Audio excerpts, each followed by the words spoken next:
सर्वसामान्यांच्या हक्काचा आवाज जागर जनस्थान।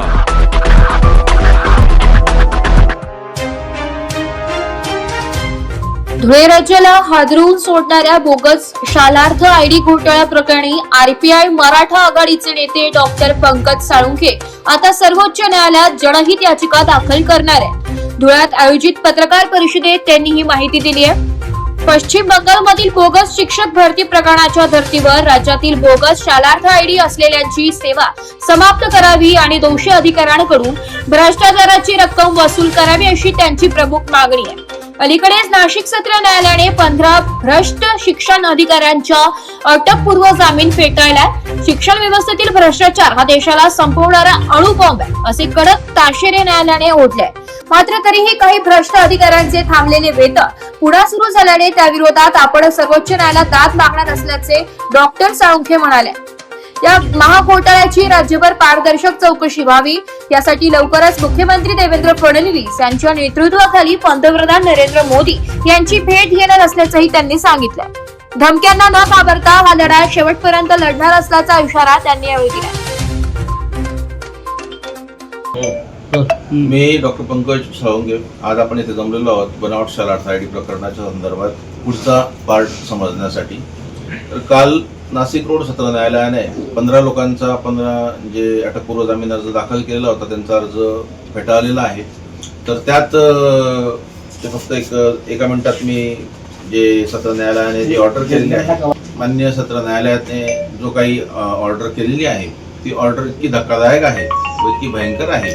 ती ऑर्डर मी तुम्हाला एका मिनिटात जो त्यातला मेन कोट आहे मान्य न्यायाधीश जोशी साहेबांनी केला तो मी वाचून दाखवू इच्छितो। मराठीत सांगतो, ती ऑर्डर इंग्लिशमध्ये होती। आणि एखाद्या देशाचा विनाश करण्यासाठी अणुबॉम्बची गरज नसते, त्या देशाच्या शिक्षण व्यवस्थेत खोलवर भ्रष्टाचार रुजवणेच पुरेसे असते। हा पांढरपेशी गुन्हा आहे। यात खोलवर रुजलेले कारस्थान समाविष्ट आहे। यात उच्च पदावर कार्यरत असलेल्या व्यक्तींना जर संरक्षण मिळाले तर पुरावे आणि कार्यालयीन पुरावे देखील नष्ट करू शकतात। त्यामुळे या सर्वांचे बेल रिजेक्ट करत आहोत।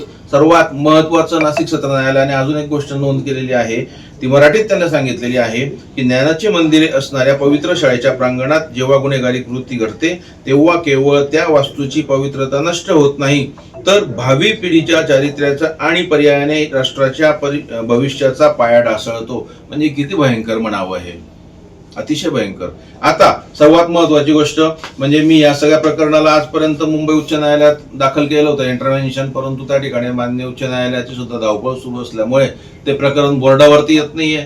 त्यामुळे मला नाईलाजास्तव आता हे सर्व प्रकरण मान्य सर्वोच्च न्यायालय दिल्ली येथे PIL मला फाईल करतो आहे। या PIL मध्ये 2000 जो संदर्भ मी घेणार आहे की 2016 मध्ये पश्चिम बंगाल येथे असाच एक पद्धतीचा जो आता शालार्थ आयडीचा घोटाळा झालेला आहे त्याच पद्धतीचा बनावट शिक्षक भरतीचा घोटाळा 2016 साली घडलेला होता। तर त्यात पश्चिम बंगाल सरकारने पश्चिम बंगाल उच्च न्यायालयाने एक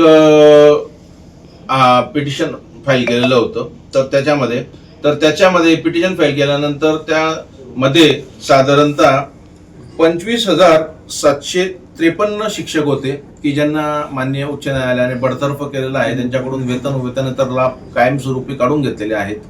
त्याच्यामुळे मी या निकालाचा आधार घेऊन PIL फाईल करतो आहे।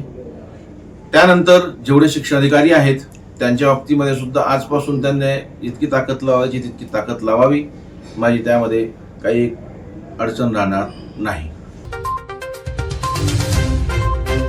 जागर जनस्थानसाठी रूपक बिरारी, धुळे।